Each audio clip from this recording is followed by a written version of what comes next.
diferente. Eu acho que a gente vai ver bastante isso aqui também. É. No podcast, porque, por exemplo, tem muitas coisas que, sei lá, vou investir numa empresa. Como aconteceu, dando um exemplo o mais próximo aí, em termos cronológicos, a gente investiu e pegou parte do Biscoint, que é uma corretora de criptomoedas. Eu avalio o negócio, é um nicho que eu estudo profundamente, que eu conheço, mas eu não falei, vou investir antes de apresentar os sócios para a Malu. Porque eu acho que ela é muito melhor do que eu na hora de avaliar pessoas. É aquilo que você falou de duas cabeças pensando melhor do que uma. Eu tenho uma frase que eu repito aqui no podcast praticamente todo episódio, que é de que o conhecimento está disperso pela sociedade, né? O mundo é tão complexo que, por melhor que seja a sua cabeça, você tem certas respostas e a Adriana vai ter outras. Então é muito melhor somar as inteligências.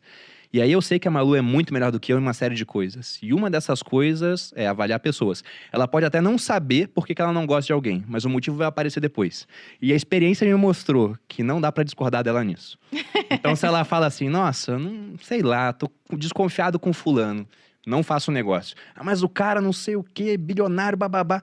Não vou fazer, porque eu não duvido da Malu pra isso. De fato. É aquele sexto sentido feminino, né? Eu não sei se é isso, sei lá, né? Tem um livro que eu gosto muito, que é do Malcolm Gladwell, que é chamado Blink, né? Que seria Decisões em um Piscar de Olhos, que é um autor que eu gosto muito, acho fantástica a obra dele. E no Blink, por exemplo, ele fala de um bombeiro. Ele dá vários exemplos, mas esse é bem marcante. De um bombeiro que entrou em uma casa em chamas, entrou com a equipe dele, e parecia um incêndio normal, assim, entre aspas, né? Controlável. Era fogo na cozinha. E não era um fogo que parecia difícil de apagar. Só que o pessoal começou a tentar apagar, não apagava, aí do nada deu um estalo nele e ele falou, todo mundo sai da casa. Aí assim que eles saíram, a casa desabou, porque o fogo não era na cozinha, era no porão, e já tinha queimado e estava tão alto, estava pegando a cozinha. Aí quando perguntaram para ele, ele começou a tentar racionalizar a decisão. Ele falou, estava mais quente do que o normal, as chamas não cediam, as casas nessa região têm porão. Então ele achou motivos para mostrar por que ele decidiu, mas na hora só veio a decisão. Ele não sabe, as pessoas chamam isso de intuição. Exatamente. A intuição, na verdade, ela é fruto das experiências que você tem. Quanto mais você experimenta coisas diferentes, soluções diferentes, ambientes diferentes, mais você fortalece sua capacidade de intuir o melhor caminho. Isso vale para o mundo dos investimentos também. Onde investir? Às vezes a gente não vai parar e montar, abrir a planilha, ver o Sharpe, ver o Beta. Não, você vê a notícia, você tem a oportunidade, tem 1 hora para decidir, vai para a decisão. Mas é intuição? Não, é um conjunto de ferramentas que a gente já estudou e que vai amadurecendo ao longo do tempo. E que tá lá, né? Dizem que o Jorge Soros, ele tem uma dor nas costas sempre que ele tá incomodado com uma posição no portfólio dele. O cara tá fazendo isso há décadas, né? Ele tem uma dor nas costas, ele vai lá e ele troca a posição. Então aquilo é toneladas de conhecimento que vem e se manifestam nessa dor. Mas sobre casais, até nessa combinação, eu tenho uma ideia que eu acho interessante passar para o público aqui. Na minha opinião, um casamento, no final, é 1+1, tendo que dar mais do que 2. Isso é um casamento bem sucedido, que é o caso de vocês, foi o nosso caso. Se na sua casa 1+1 não tá dando mais do que 2, ou tá dando 0, porque é, por exemplo, o caso do financista com o descontrolado, né? Ou tá dando até menos, porque tem um que destrói tanto que até anula o que você constrói, vocês têm que rever isso. Porque um dos principais motivos para acabar um casamento, no final das contas, é a parte financeira. Eu vi uma pesquisa americana há muito tempo, talvez você tenha até dados mais atualizados sobre isso, Serbasi, que colocava problemas financeiros como a segunda maior causa de separação. Sim, continua sendo. Continua sendo? Continua sendo. Só perdia para infidelidade conjugal, Isso. Acho que era feminina, porque a masculina era mais perdoada. E havia era uma diferença mesmo? maior no passado, a infidelidade está bem lá em cima, não, hoje estão bem próximos. Bem próximo.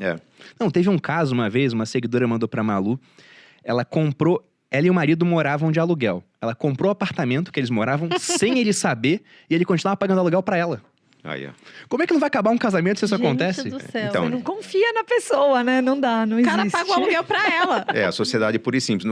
Eu trouxe um livro de presente para vocês, eu vou deixar aí, O Segredo dos Casais Inteligentes. É a continuação do Casais Inteligentes e Crescem Juntos, que eu faço a questão de que o 1+1 é igual a 3. Pô, bacana. Só que você foi uma reflexão de que tem que ter algo a mais, né? Mas eu mostro que o planejamento tem que ser um planejamento dele e dela, vamos falar do casal tradicional, né? Dele e dela e dos dois. Porque tem dois casos muito mais comuns do que o ideal, que um deles é o extremo em que só se fala do nós. Nosso futuro, nossos filhos, nossa aposentadoria, nossa independência, nossa doação para a igreja e tal. E nunca se fala do eu. Eu gosto de dançar, eu gosto de ir para a praia, eu gosto de montanha, eu gosto de frio, eu gosto de calor. Então, tudo que fala do nós tende a fragilizar o casamento e normalmente é o responsável por separações tardias. Quando a pessoa com 50 anos fala, pô, mas eu vivi tudo isso e minha vida está sem graça. Minha vida é só isso, chega, basta. E fala, pô, mas o casal estava tão bem, tudo parecia tão bonito. Tem um outro extremo que é o eu. Só se fala do eu. Eu trabalho, você trabalha. Eu tenho minha reserva financeira, você tem a sua. Eu tenho meus amigos, você tem o seu happy hour também. Nunca se fala do nós. Nós vamos ter filhos, nós vamos fazer alguma coisa junto. Se eu não conseguir trabalhar, nós conseguimos nos manter. Então, isso também fragiliza a relação. Quando o casal consegue construir planos que tenha o nós e também valorize o eu quero isso, eu gosto daquilo, você tem uma relação muito mais rica. Então, isso é um casamento de verdade, em que você não vai neutralizando ao longo dos anos aquela pessoa sensacional que você conheceu lá atrás, que era muito diferente de você. Se você fizer isso, vão ser duas pessoas iguais e entediadas depois de um tempo de casamento. Então, a particularidade, a individualidade é muito importante no relacionamento. Com certeza. A gente faz isso muito bem, né? Temos tem projetos individuais e projetos em conjunto, que a gente está sempre pensando. A Malu tem os hobbies dela, né? Caça, tiro. Eu tenho Mentira. os meus, leitura, assim.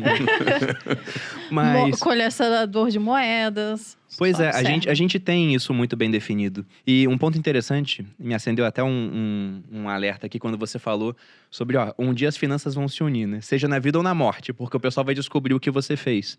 E você deu exemplo de pessoas que viam, caramba, tem todo esse patrimônio e eu não sabia. E lá atrás, uma coisa que deu muito certo pra gente foi colocar de maneira muito transparente, através de reuniões trimestrais, igual as empresas fazem, né? Lançando lá os resultados em bolsa. Eu mostrava pra Malu, olha, o nosso patrimônio tá assim, tá crescendo tanto, a gente conseguiu investir tanto nesses últimos 3 meses. E eu vi que aquilo foi muito bom. Porque se eu não mostrasse pra Malu, eu seria o chato que tava querendo apagar a luz da casa pra não gastar a conta de energia. Eu era o chato que não queria viajar pro exterior porque o dólar tava muito alto. Eu ia ser o chato. Já se ela visse por que eu era o chato, ia ficar muito mais fácil de fazer as coisas junto. Então, esse compartilhamento de meta foi muito interessante.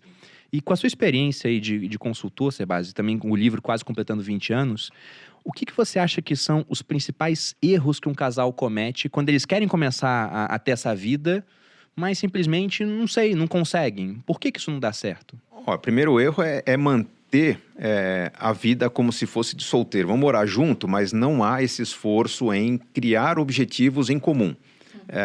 Vamos bolar uma viagem complexa. A gente começou com viagem. Eu e a Adri, o primeiro desafio foi, vamos fazer uma viagem. Na época era R$80 a diária que a gente gastava lá nas nossas primeiras, mas moeda de hoje, sei lá, seriam uns 400.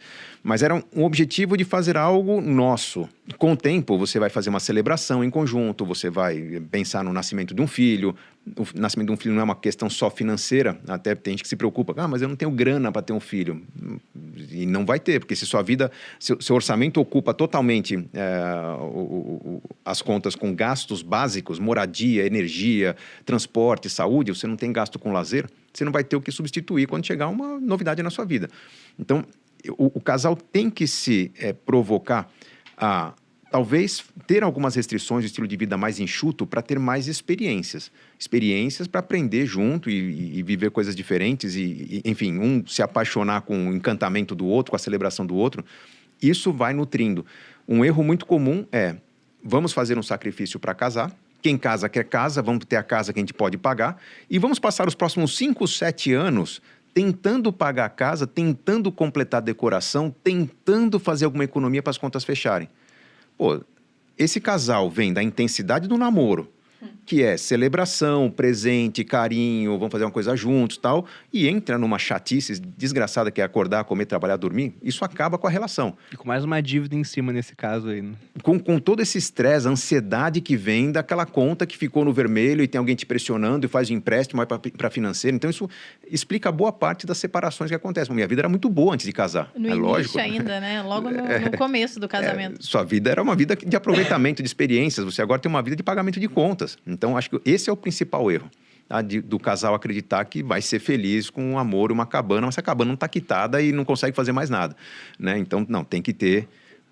talvez um convite que eu faço aos novos relacionamentos, a quem casou há pouco tempo, é que adote uma postura mais minimalista no dia a dia para serem generosos, para serem indulgentes nos finais de semana, nas experiências, nos passeios, para experimentarem coisas novas e se talvez motivarem com isso a colocar a faca nos dentes e trabalhar mais para conquistar mais coisas ao longo da vida.